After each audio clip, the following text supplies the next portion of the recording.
at 3:47 a.m. on February 14, 1945. The Ledo Road cuts through Burma like a scar across dead skin. Fog sits thick across the valley floor, transforming the landscape into something between solid ground and open sky. Visibility measures in yards, not miles. Headlights from the departed convoy still glow faintly in memory. Soft halos that dissolved into the mountain passes 2 hours earlier. Corporal James Harlan stands beside the M116 pack howitzer. The metal burns cold through his gloves.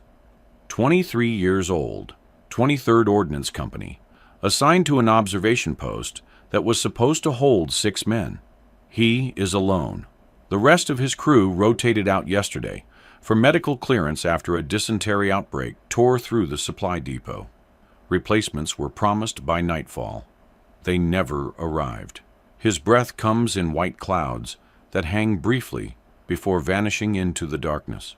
The howitzer sits positioned on a rocky outcrop 40 feet above the road, angled to cover the eastern approach where the valley narrows. Standard artillery doctrine requires a gun crew: loader, gunner, assistant gunner, ammunition handler, section chief, driver. The manual specifies coordinated movement, precise timing, division of labor. 1 man cannot operate a 75mm cannon designed for 6. The orders were explicit: maintain radio silence, observe only, do not engage without authorization from command, report enemy movement if contact occurs, then withdraw to secondary positions 3 miles west. The radio sits silent on its mounting bracket, antenna pointed toward headquarters 27 miles southeast. Static hums beneath the frequency dial. No traffic, no updates, no voices. Below, through breaks in the fog, movement appears. 7 shapes materialize on the road surface where the convoy will return at dawn. The spacing is wrong. Allied trucks maintain 12-second intervals at night to prevent chain collisions in poor visibility. These vehicles cluster tight, bunched like predators waiting. The silhouettes register as unfamiliar. Japanese Type 97 medium trucks, likely an ambush element. They've positioned themselves on the widest section of road, where the convoy will accelerate after climbing the switchbacks from the river crossing. Harlan's hand rests on the howitzer's traverse wheel. The metal feels heavier than it should. Elevation already set for the road junction. Ammunition stored in wooden crates, stacked 6 feet behind the gun position. High explosive shells, each weighing 14 pounds. Loading procedure requires 2 men, minimum. 1 to break open the breech, 1 to insert the round. Closing the breech mechanism demands coordinated pressure. Aiming through indirect fire requires calculations he was trained to assist with, not perform alone. The fog thickens. Engine noise drifts up from the valley, low and patient. The Japanese trucks idle in position, waiting. 43 Allied trucks will return this route at dawn. The convoy carries ammunition, medical supplies, rations for the advance on Mandalay. 900 soldiers depend on that resupply reaching the front line before noon. The return trip follows standard procedure. Same route, same timing. Predictable as clockwork. Safe passage assumed because observation posts like this one are supposed to spot threats before they develop into contact.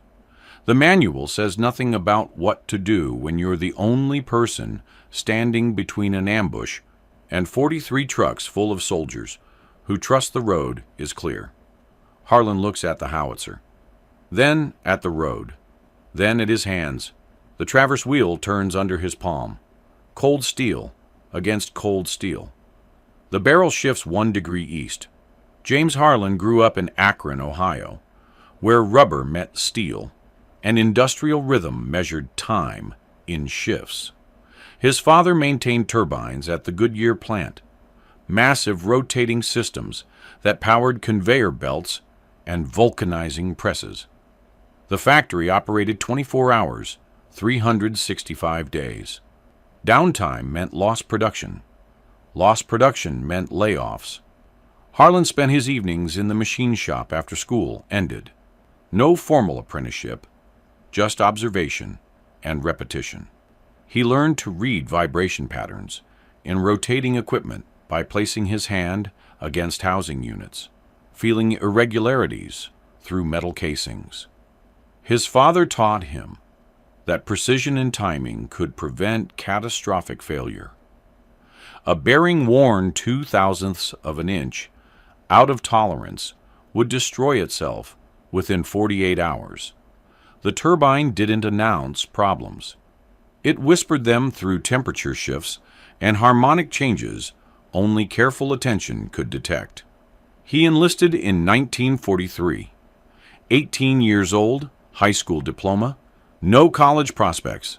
The recruiter offered infantry placement. Harlan requested ordnance, not from any desire for glory or heroism, but because ordnance meant mathematics, ballistics tables, trajectory calculations, the engineering of sustained firepower. Artillery was mechanics applied to destruction. He understood mechanics. Basic training at Fort Sill lasted 16 weeks. Harlan absorbed the manual doctrine without commentary. Loading procedures, firing sequences, maintenance protocols. Other recruits asked questions, sought clarification, debated methodology. Harlan processed information silently, converting tactical instruction into mechanical equations. His scores ranked adequate but unremarkable. Instructors noted competence without distinction. Transfer to the 23rd Ordnance Company placed him with supply route protection details in the China-Burma-India theater. The assignment carried no prestige. Ordnance units operated behind frontline infantry, maintaining weapons systems and securing logistics corridors. Harlan treated artillery pieces the way he once maintained turbines. He checked barrel temperature with his palm after firing sequences, monitoring heat dissipation rates.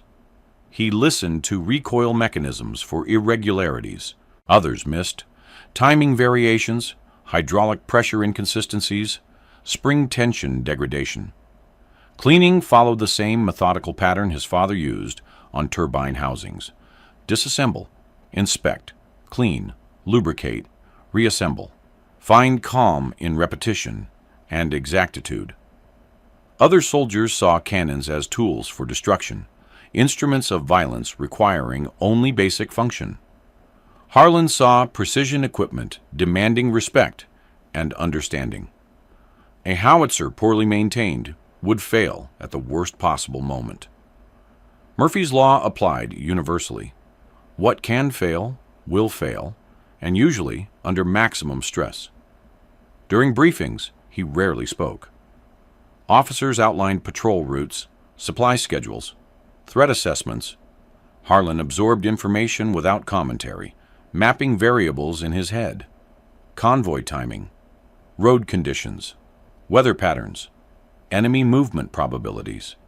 His sergeant once remarked that Harlan had the personality of a dial indicator, accurate, unemotional, reliable. The comment wasn't meant as praise. On the Ledo Road, assigned to observation posts protecting supply routes through terrain where Japanese infiltration teams operated freely, Harlan requested solo guard duty. The request raised questions. Standard doctrine required crew coordination for exactly this reason. Distributed workload, mutual verification, backup capability if one man went down. But Harlan understood something his superiors didn't articulate in field manuals. Artillery placement was a problem of geometry and timing, and committees slow down decisions. He wasn't looking for medals or recognition. He was looking for variables he could control. The Army granted his request. Manpower shortages made solo posts inevitable anyway. They assigned him an M116 pack howitzer on a rocky outcrop 40 feet above the Ledo Road. Standard observation duty, 12-hour shifts, radio contact with headquarters every 4 hours. On February 14, 1945, His crew rotated out for medical clearance. Replacements never arrived. Harlan remained at his post. Alone with the howitzer and the fog and 7 enemy trucks waiting in the valley below. The Ledo Road represented one of the war's most desperate logistical gambles. 478 miles of supply line carved through jungle and mountains to break the siege of China and sustain Allied advances into Burma. The route began in Assam, India, crossed the Patakai Range, threaded through the Hukaong Valley, and terminated at the Burma Road junction near Mong Yu. Construction started in December 1942. 15,000 American engineers and 35,000 local laborers moved 2 million cubic yards of earth per month. Every 72 hours, massive convoys hauled ammunition, fuel, and medical supplies from India to forward positions. The trucks moved through terrain where landslides buried roadways, mechanical failure stranded vehicles in monsoon conditions, and enemy ambush could sever the entire supply chain. Engineers calculated that losing a single convoy would delay operations by 5 to 8 days.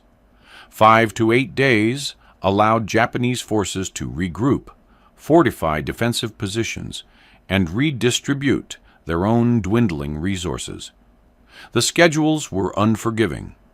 Convoys departed on exact timetables, regardless of weather, mechanical status, or intelligence reports.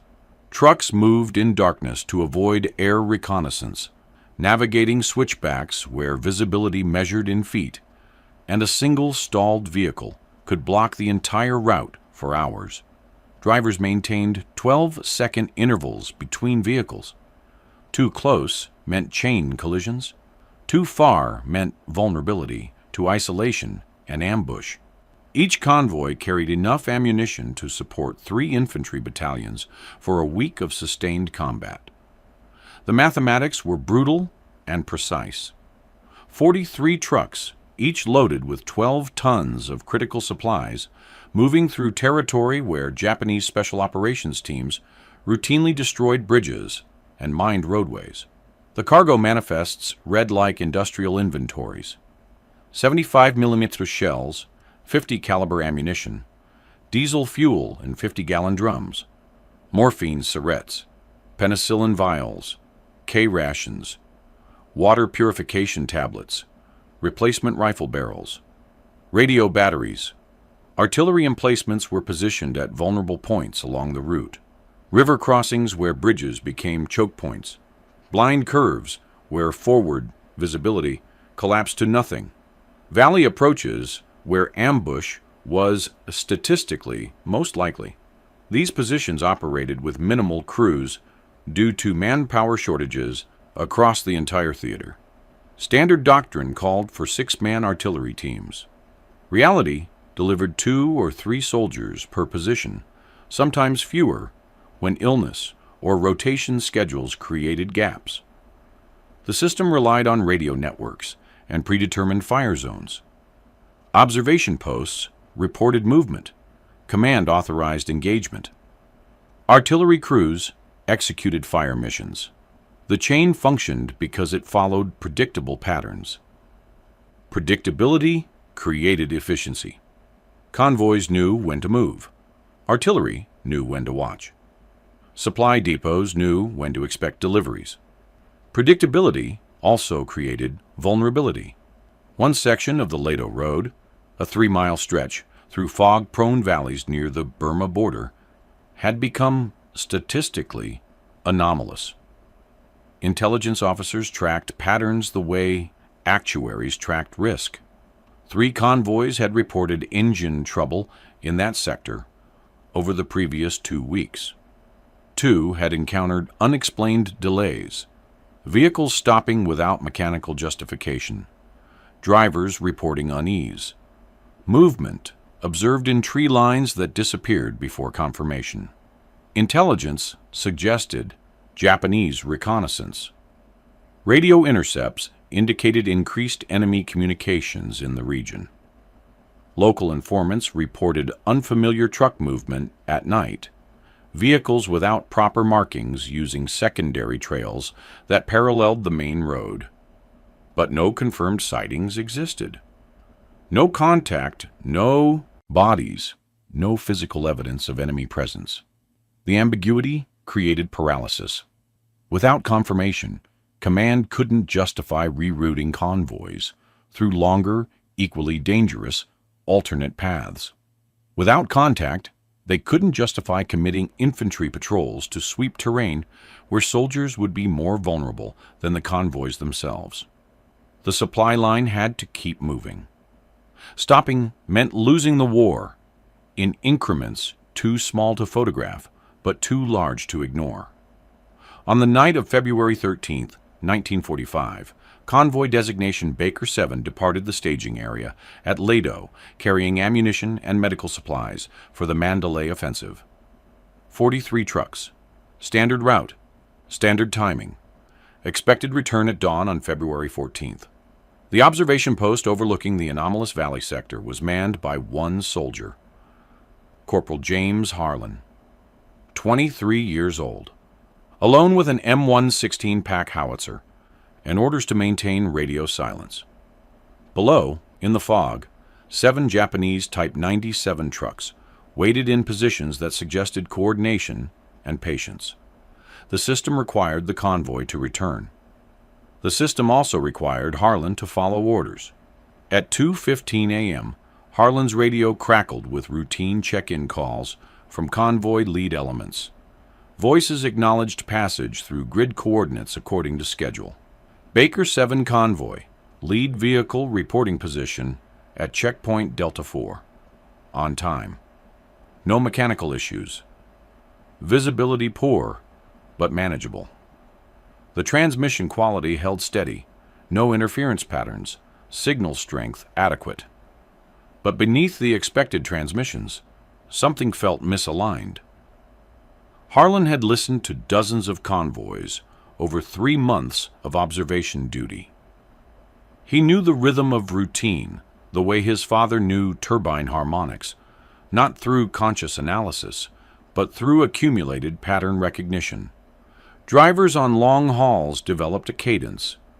Steady voice, measured acknowledgments, professional but weary.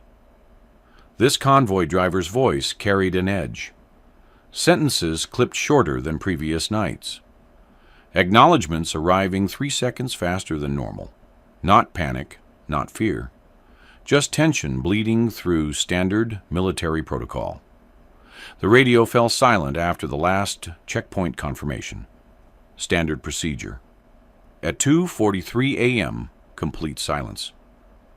The convoy had entered the most vulnerable section of road, the 3-mile stretch where communication discipline became absolute. No transmissions, no lights beyond convoy running lamps, no unnecessary engine noise. Move through fast and quiet. The protocol existed because this sector represented maximum exposure, narrow road, steep grades on one side, dense jungle on the other, fog accumulation that reduced visibility to nothing. But the silence felt different tonight, too complete. Harlan listened. No engine sounds echoing up from the valley, no distant grinding of gears on steep grades that carried through mountain air regardless of radio silence. Just fog and stillness. The wind had died an hour earlier, temperature holding steady at 48 degrees. Moisture condensed on the howitzer's barrel, forming small droplets that reflected starlight when the fog thinned momentarily. At 3:12 a.m., movement below. Not the convoy. That was still miles ahead. Maintaining schedule through the northern switchbacks. These were shapes appearing from the eastern tree line, emerging from terrain that had shown no activity for the previous 6 hours of observation. Vehicles moving without headlights, navigating by memory or previous reconnaissance. They positioned themselves across the road at staggered intervals. 7 vehicles. Harlan counted them through breaks in the fog, marking positions mentally against the road geography he'd memorized during daylight surveys. The placement suggested professional coordination, not random scavengers or opportunistic raiders. This was a prepared intercept element. The spacing created overlapping fields of fire. The positioning blocked both advance and retreat routes, standard ambush doctrine. At 3:31 a.m., figures disembarked. Movement spread across both sides of the road. The fog swallowed details, individual faces, weapon types, exact numbers, but the choreography was unmistakable. Soldiers moved to predetermined positions. Some knelt behind roadside boulders. Others disappeared into tree lines flanking the road. 2 remained with each vehicle, likely machine gun crews or reserve elements. This was a kill zone being prepared. Harlan's hand moved to the radio handset. Standard operating procedure dictated reporting suspicious activity through command channels. Observer identifies potential threat. Observer transmits to headquarters. Command evaluates intelligence. Command authorizes appropriate response. The chain existed for specific reasons. Verification prevented false alarms. Authorization prevented unauthorized escalation. Coordination ensured response matched threat level. He reached for the transmit button. His thumb rested on the metal surface. Cold, textured with cross-hatching for grip. He calculated response time. 15 minutes minimum for command evaluation. Duty officer would need to wake senior command, brief situation, receive guidance. Another 20 minutes for authorization to engage, confirming target identity, reviewing rules of engagement, coordinating with adjacent units. Additional time for a relief crew to arrive at his position, assuming one was available. Total time, 45 to 60 minutes. The convoy would return through this section at dawn, in 90 minutes. Harlan released the transmit button without pressing it. He reached for it again at 3:38 a.m. Same calculation, same arithmetic, same problem. The system required following protocol. The protocol required time the convoy didn't have. His hand returned to the howitzer's traverse wheel. Below, in the fog, the kill zone waited. Patient, professional. Ready. Would you have made the call? Standard operating procedure for solo artillery positions was absolute. Observe and report. Maintain defensive posture only. Engage exclusively under direct authorization from command. The logic was sound, built on decades of military doctrine and hard experience. A single operator could not sustain accurate fire. Risk of ammunition waste. Risk of position compromise. Risk of friendly fire incidents. Risk of tactical misidentification. Harlan understood the doctrine. He'd memorized the field manual during training, absorbed the reasoning during briefings, followed the protocols for 3 months without deviation. He also understood the mathematics of the situation developing below. 7 trucks positioned in a textbook, L-shaped ambush formation. Japanese infantry deployed in concealed positions along both flanks of the road. A convoy route with 0 alternative paths. The switchbacks behind prohibited rerouting. The terrain ahead funneled traffic through this exact valley floor. The ambush element had chosen the location with precision. Maximum exposure, minimum escape options. By the time authorization came through proper channels, the ambush would be triggered. The convoy, 43 trucks, roughly 430 men, would be fighting through a kill zone designed for maximum casualty infliction. First vehicles hit with concentrated fire to block forward movement. Last vehicles hit simultaneously to prevent retreat. Middle elements caught in sustained machine gun crossfire with no cover except their own vehicles, which were loaded with ammunition. Harlan ran the numbers. A 75mm howitzer required 4 men for sustained fire. Loader to handle shells from storage to breech. Gunner to aim and fire. Assistant gunner to set fuses and prepare ammunition. Ammunition handler to maintain supply flow and communicate with command.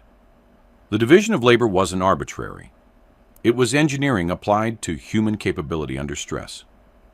One man could physically perform all functions. Move from ammunition crate to breech. Load the 14-pound shell. Close the breech mechanism. Adjust elevation and traverse. Pull the firing lanyard. Reopen the breech. Extract the spent casing. Repeat. But the cycle time would be catastrophic. 15 seconds minimum between rounds if everything went perfectly.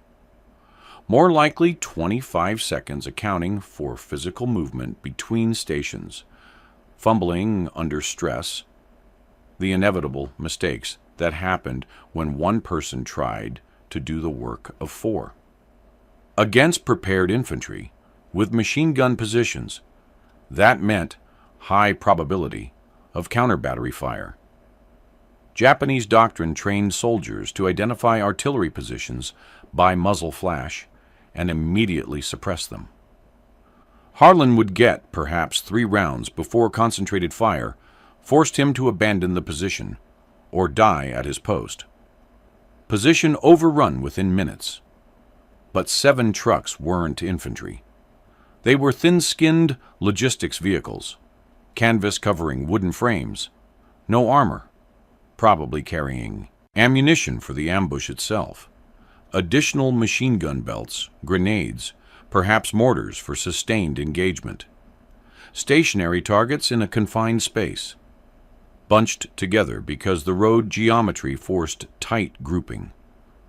Range 840 yards. Wind negligible. The valley's topography created dead air. Temperature 48 degrees, cold enough to slightly increase propellant efficiency. Trajectory calculations simplified by stationary targets. He had 6 high explosive rounds immediately accessible in wooden crates behind the gun position.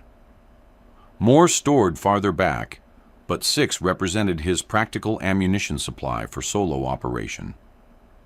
The howitzer was already roughly oriented toward the road. Minor traverse adjustment required. Elevation set during previous calibration exercises. Firing alone violated every regulation in the artillery field manual. Every safety protocol developed through trial and catastrophic error. Every principle of coordinated artillery operations built on lessons written in blood across 2 world wars. Not firing meant watching men die because he followed procedures designed for different circumstances. Procedures that assumed crew availability, command communication, tactical support that didn't exist at 3:47 a.m. on a foggy outcrop in Burma.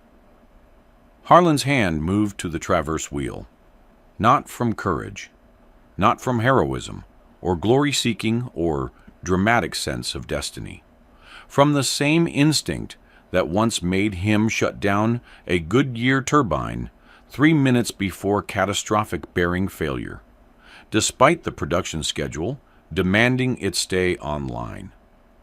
The vibration pattern was wrong. The numbers didn't match expected performance. Shutting down cost the plant 6 hours of production. Not shutting down would have destroyed the turbine and possibly killed the crew working nearby. His supervisor had been furious until the teardown revealed the bearing race cracked through 80% of its circumference. Some equations didn't balance on paper. They balanced in the moment when you had to choose between the system as designed and the system as it actually existed. Harlan adjusted the traverse. 2 degrees east. The barrel shifted with hydraulic smoothness, metal moving against metal, with precision tolerance measured in thousandths of an inch. Below, the kill zone waited. Patient, professional, unaware. At 3:52 a.m., Harlan made his first correction to the howitzer's elevation. No fire direction calculations, no spotter assistance, no trigonometric tables or range cards. Visual estimation and mechanical intuition, the same process he'd used to diagnose turbine problems in darkness when instruments failed. The barrel shifted incrementally, small adjustments, precise movements. He moved to the ammunition crates stacked 6 feet behind the gun position. Wooden construction, rope handles, stenciled markings indicating shell type and lot number. High explosive. He lifted the first shell. 14 pounds of steel casing and explosive compound. Carried it to the breech. No wasted motion. Each action flowing into the next like steps in a machining sequence performed 1,000 times. The breech mechanism opened with hydraulic smoothness. He inserted the shell, feeling it seat against the rifling lands. Closed the breech. The mechanism locked with metallic finality that seemed impossibly loud in the fog-muffled silence. Steel against steel. Tolerances measured in thousandths of an inch. Engineering precision applied to destruction. He checked alignment one final time. Hand on the firing lanyard. Cold metal wrapped around his palm. The lanyard extended 3 feet from the breech mechanism, standard safety distance to protect the gunner from recoil. He pulled. The concussion slapped through the valley, sound traveling at 1,100 feet per second through cold air. The howitzer recoiled backward 6 feet. Hydraulic pistons absorbing kinetic energy, carriage wheels rolling against the rocky outcrop. Flame erupted from the muzzle, a brief bloom of orange-white light that illuminated the fog for half a second before vanishing. 840 yards downrange, the first shell impacted. 15 feet from the lead truck. Close enough. The explosion threw dirt and fragments across the road surface. Not a direct hit, but sufficient to confirm range and trajectory. Harlan was already moving. Back to the ammunition crates. Second shell. 14 pounds lifted, carried, loaded. Breech closed. Minor elevation adjustment. 2 degrees down to compensate for the first round's impact point. Traverse unchanged. He pulled the lanyard. This one struck true. The truck erupted in orange flame that turned fog into glowing amber. Secondary explosions followed, ammunition cooking off, fuel tanks rupturing, metal fragments spinning outward through superheated air. Figures scattered from positions along the roadside. Dark shapes moving fast, abandoning cover, running for the tree line. Third round, fourth, fifth. Each shell required him to perform the work of 4 men. Loading 90-pound projectiles from crate to breech. Traversing the gun to track shifting targets. Checking alignment through the fog. Firing, extracting spent casings. Starting again. His hands moved with factory precision. No panic, no hesitation. No heroic narrative playing in his head. Just the rhythm of mechanical work executed under impossible conditions. Lift, carry, load, close, aim, fire, extract, repeat. The 4th round hit the second truck. Flame and smoke. The 5th round caught a cluster of infantry attempting to regroup near the 3rd vehicle. The 6th round impacted between 2 trucks, disabling both through fragmentation and overpressure. By the 6th round, 3 trucks were burning fully. 2 more showed visible damage, listing on destroyed axles. The remaining 2 sat abandoned. Drivers and crew fled. Japanese infantry retreated into the tree line, under fire they couldn't locate through the fog and darkness. Artillery from an elevated position. Single gun. Unknown crew size. Unknown ammunition supply. The tactical calculation favored withdrawal. Harlan loaded the 7th shell, his last immediately accessible round. More ammunition existed in secondary storage 30 feet behind the position, but retrieval would take minutes he might not have if the enemy attempted counter-battery fire or infantry assault. He held position for 30 seconds, watching for movement through the dissipating smoke and fog, listening for engine sounds, voices, weapon bolts cycling. Nothing. Just the crackle of burning trucks and the hiss of ruptured fuel lines. He secured the howitzer, traverse locked, elevation set to neutral. Breech mechanism closed. Standard post-fire procedures. The entire engagement lasted 4 minutes. Below, the road was clear. 7 trucks either destroyed or abandoned. Flames consuming canvas and wood. Metal chassis glowing red in places where fire concentrated. The ambush elements scattered into terrain, where pursuit was impossible and unnecessary. Harlan picked up the radio handset, the frequency still set to headquarters channel. He pressed the transmit button. Static hissed for half a second before his voice cut through. Position Sierra 9. Hostile vehicles neutralized. Convoy route secure. He released the button. The radio returned to silence. Above, the first gray light of dawn began filtering through the fog. The convoy would arrive in 40 minutes. Did the manual cover this? At 5:17 a.m., 43 trucks rounded the final curve approaching the valley section. Headlights cut through thinning fog, illuminating road surface and tree line in overlapping cones of yellow light. The convoy maintained formation, 12-second intervals, steady speed, drivers alert but not alarmed. Standard return route, standard timing. No intelligence reports indicated elevated threat. The convoy commander rode in the lead vehicle, scanning terrain through breaks in the fog. He noted smoke rising from the roadside, approximately 400 yards ahead. Dark columns drifting upward, dispersing into the pre-dawn gray.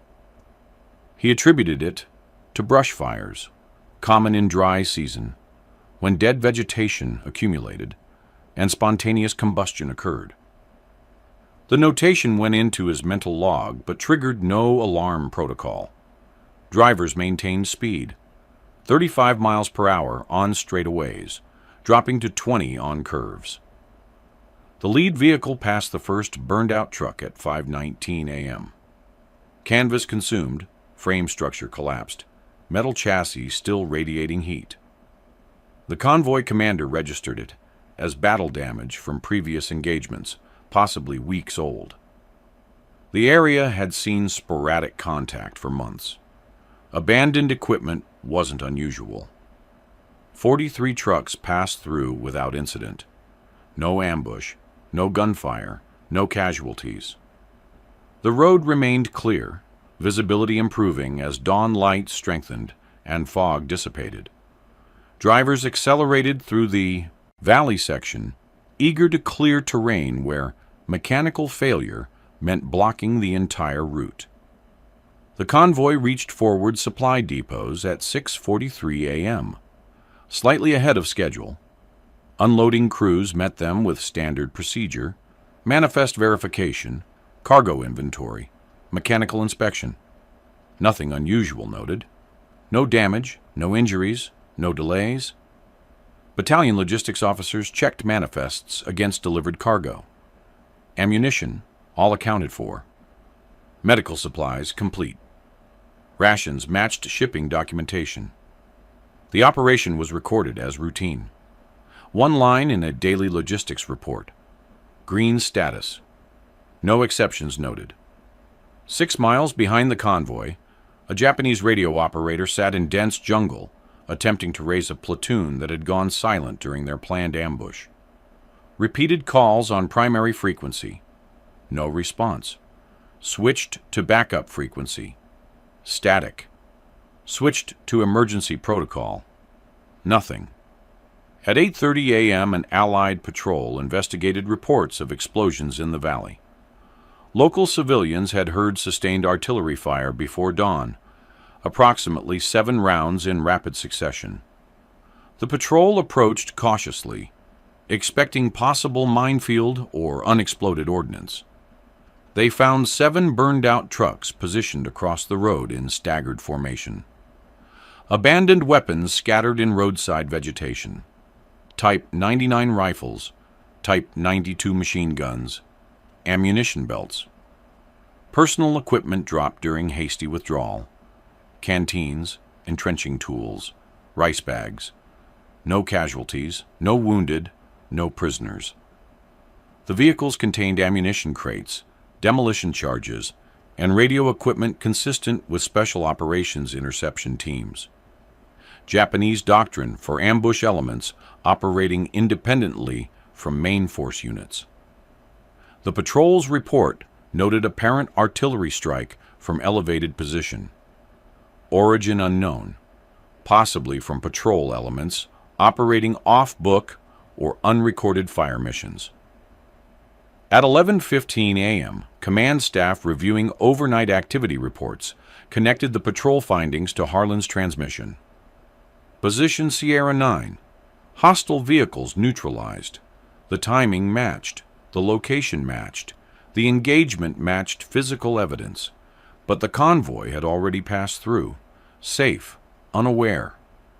The 43 trucks never learned how close they'd come to driving into prepared crossfire. The drivers never knew someone had violated doctrine to clear the road ahead of them.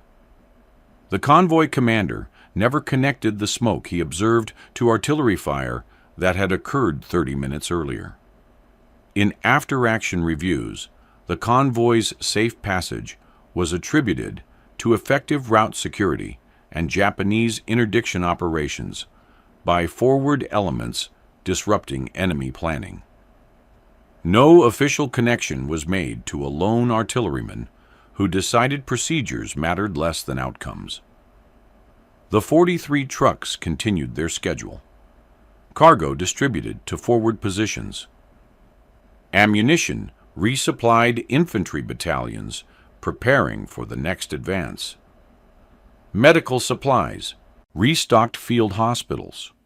Rations fed soldiers who would push Japanese defensive lines back another 12 miles over the following week. The supplies enabled operations that compressed enemy positions and accelerated the Burma campaign timeline.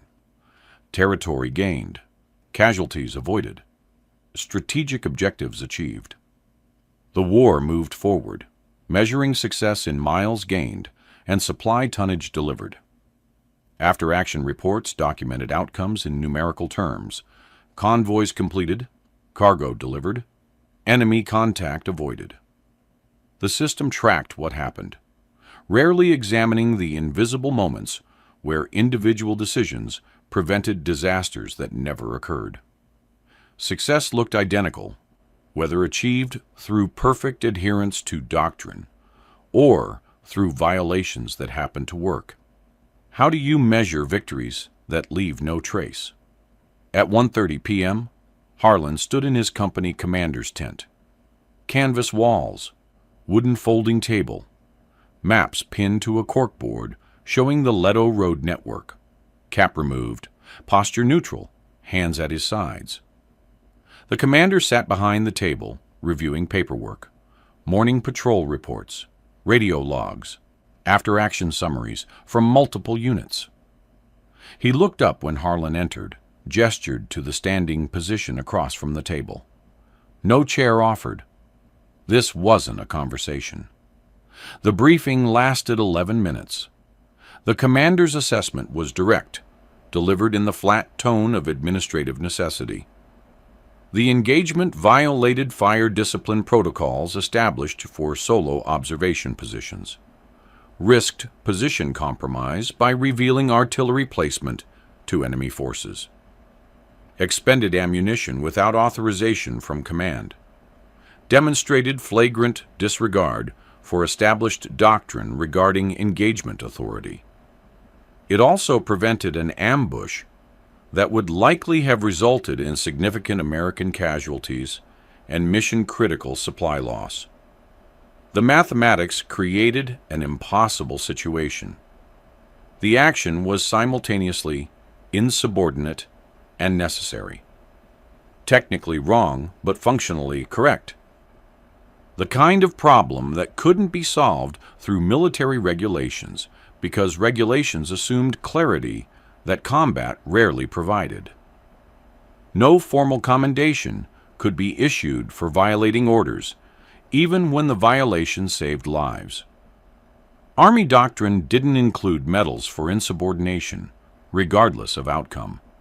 Precedent mattered.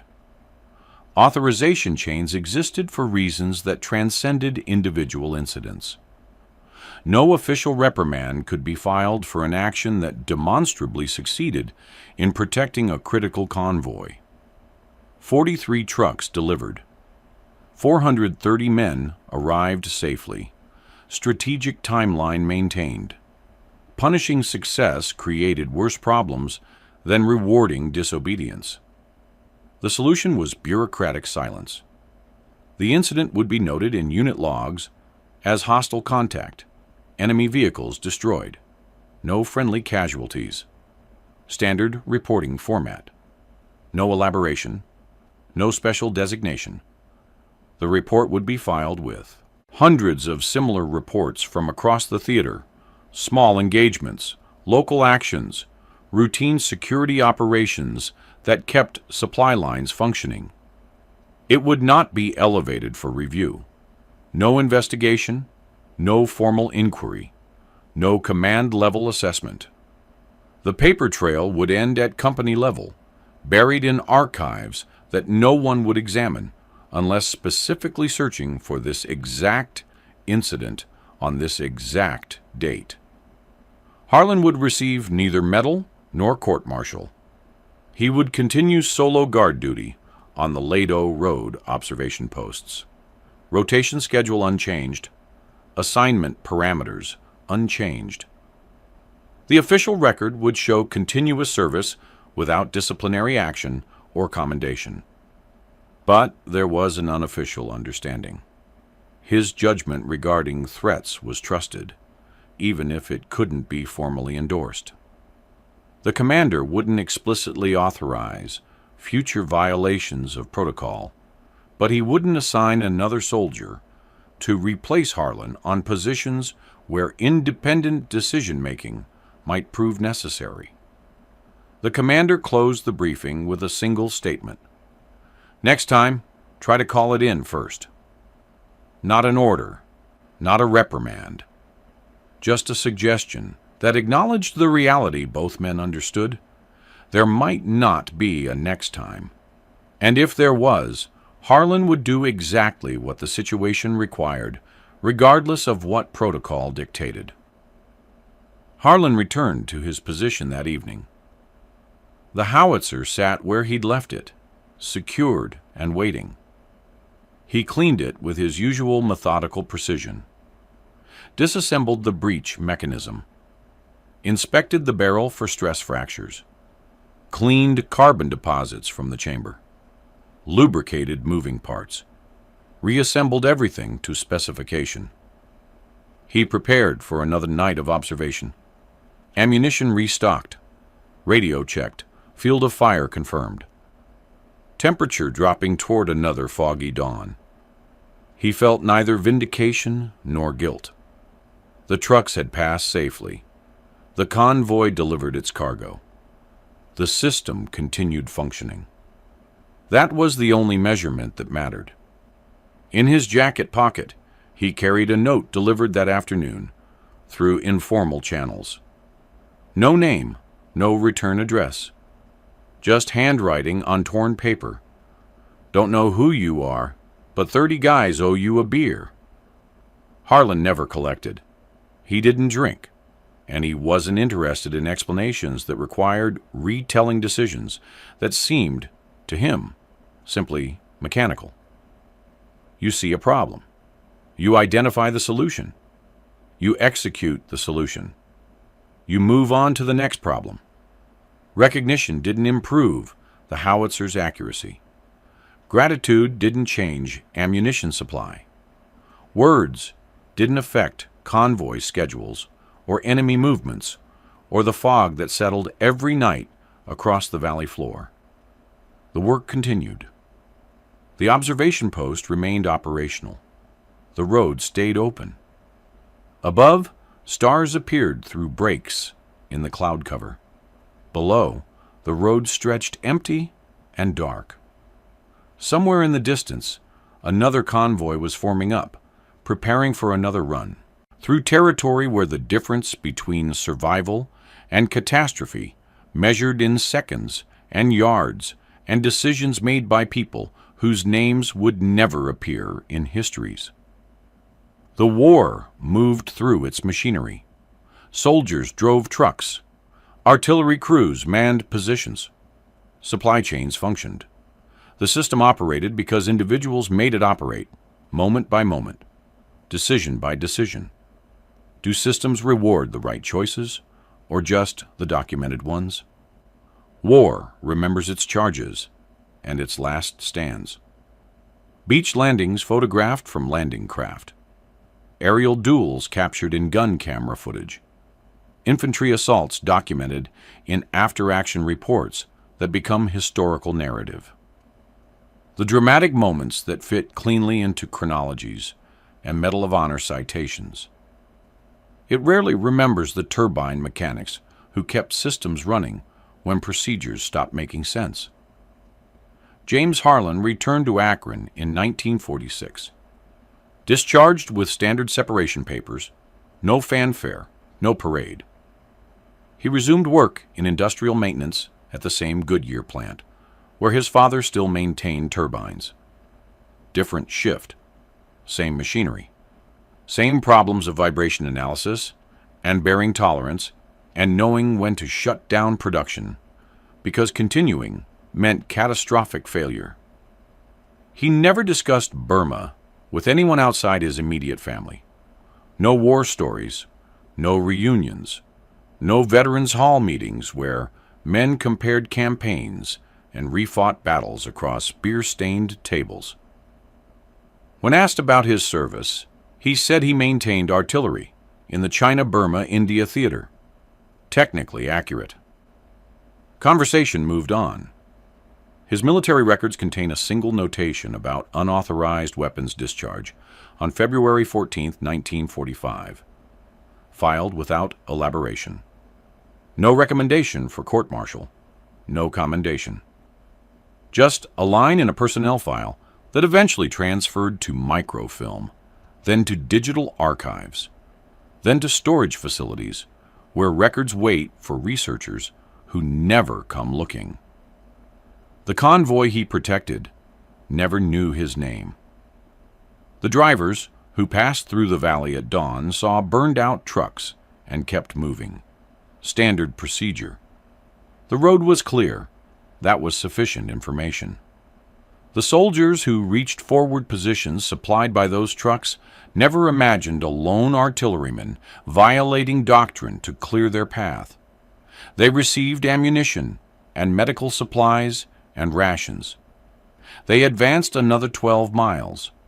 They engaged enemy positions. They sustained casualties and inflicted casualties and measured success in terrain captured and strategic objectives achieved. The system worked. The supplies arrived. The campaign progressed. But the Ledo Road kept flowing because somewhere in the margin between regulation and reality, individuals made calculations that systems cannot account for.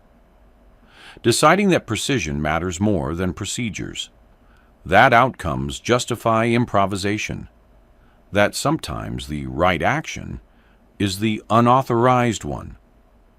Harlan understood something fundamental about complex operations. They function not because everyone follows rules perfectly, but because certain people know when rules stop serving their purpose. When doctrine becomes obstacle rather than guidance. When waiting for authorization means accepting disaster because the system requires permission to prevent catastrophe.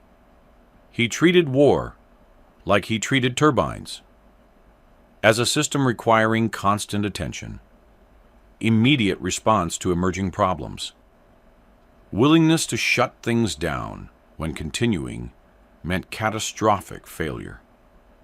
The machinery didn't care about regulations.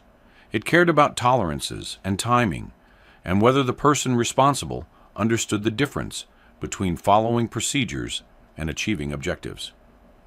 Wars are won by logistics, by supply chains maintained across impossible terrain, by convoys arriving on schedule, by ammunition reaching forward positions before soldiers run out, by medical supplies arriving before wounded die, by fuel deliveries sustaining advance tempo faster than enemy can regroup. The machinery of war requires thousands of decisions made by people whose names never appear in official histories. Truck drivers navigating mountain roads in darkness. Radio operators maintaining communication through atmospheric interference. Artillery crews protecting supply routes from observation posts, where doctrine assumed crew availability that reality never provided. The question isn't whether you would have pulled the trigger.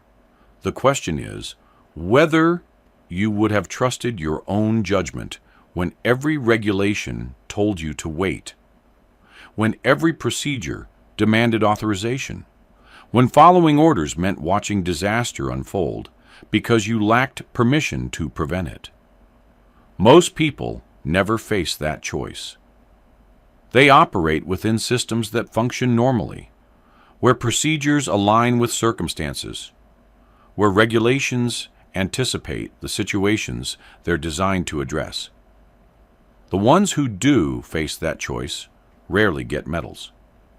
They get to watch trucks drive safely past smoking ruins. They get to see supplies reach soldiers who will never know someone broke the rules to keep them alive. They get to return to normal life, carrying the quiet knowledge that when it mattered, they calculated correctly. That's the legacy, not glory, not recognition, not official commendation or historical footnote. Just the turbine still running, because someone understood when to trust precision over protocol. Harlan died in 1987, heart failure, 65 years old. His obituary mentioned military service in World War II. 2 paragraphs, standard format. The convoy he saved never sent flowers. They didn't know. The system doesn't measure prevented disasters. It measures delivered cargo and casualties avoided and territory gained. Success looks identical whether achieved through perfect adherence to doctrine or through violations that saved lives. Would you have known the difference?